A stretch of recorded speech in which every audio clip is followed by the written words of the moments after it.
What happens if you build a life around heading outside every single day, no matter what? I'm Amy Bouchatz, and you're listening to the Humans Outside Weekly Outdoor Diary, where I share with you my own insights from heading into nature every single day for at least 20 minutes, no matter the weather. What did I learn, hear, see, and experience this week as I take on the Humans Outside 365 Challenge? Come along for my insights and, yes, my more than occasional fails. This is my real life, after all. Are you ready? Let's go. I am not a pumpkin spice gal. Were I one, we might not need to have this conversation. Because maybe if I lived for the maple baked goods, the return of cozy sweaters, and that sweet pumpkin spice latte life, you would not need to convince me that autumn and changing leaves are a good thing. I'd be waiting and ready.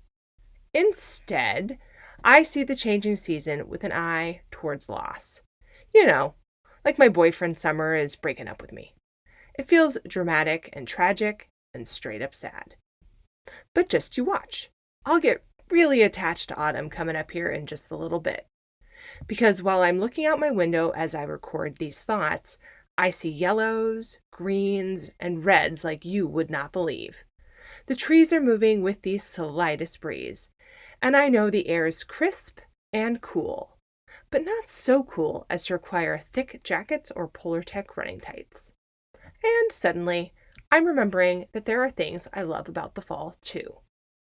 Now, some of you might be out there experiencing a summer so endless that it's just too much.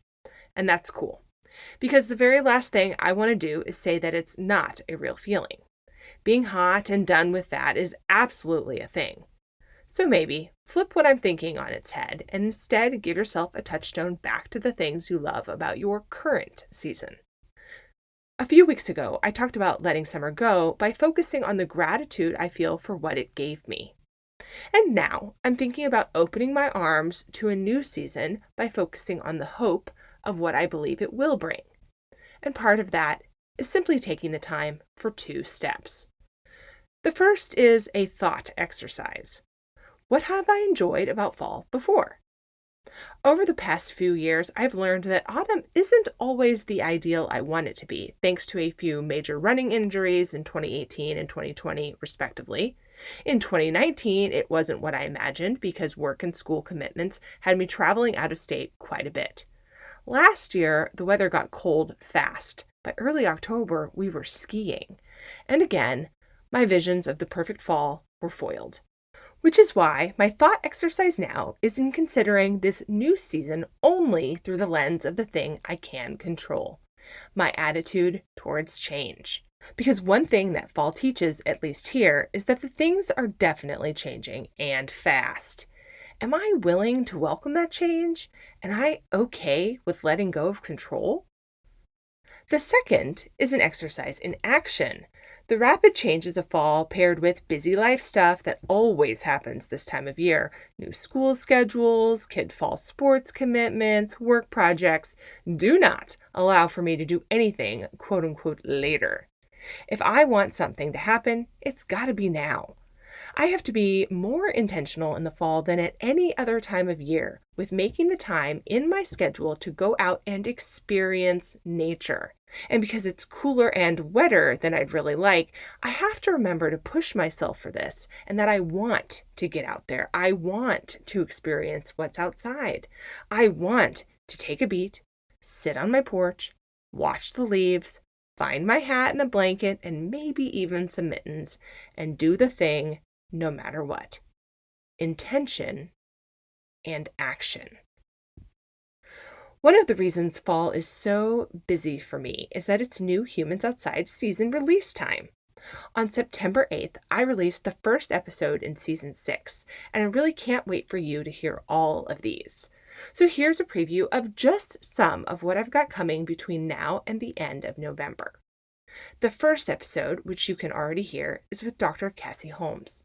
I've been talking in this diary entry about intention and action, but what those fundamentally are setting aside time for and then doing things that make me happy. And the practicalities of making that happen are what Cassie and her research are all about. She's a happiness expert who just released a new book, Happier Hour, that gives a guide for making time for the things that bring you joy. I loved talking to her. Coming this week, I'm bringing you a discussion with Lori Halliday, a congruency coach who talks about how heading outside can give us a pathway to leading more authentic lives. And over the next several weeks, you'll hear from disability advocate Ira Edwards, toughness and human performance expert Steve Magnus, Alaska Indigenous culture expert Aaron Leggett, Melody Warnick, a author and expert in choosing where to live to fit your personal priorities, Laura Vanderkam, time management expert and author of the upcoming book Tranquility by Tuesday, Chelsea Luger and Thosh Collins, native cultural advocates who teach on using Indigenous traditions to create wellness, and Nicole Snell, an expert in outdoor safety who works with women recreating solo. And of course, that's not all. I don't want you to miss any of the really life-changing stuff these folks are teaching, so I hope you take the time to listen to them. New episodes are released every Thursday over the whole season. You can see photos daily of what I've been up to outside, and I want to see your adventures too. Find mine on Humans Outside on Facebook and Instagram, and share yours with #HumansOutside365. And until next time, we'll see you out there.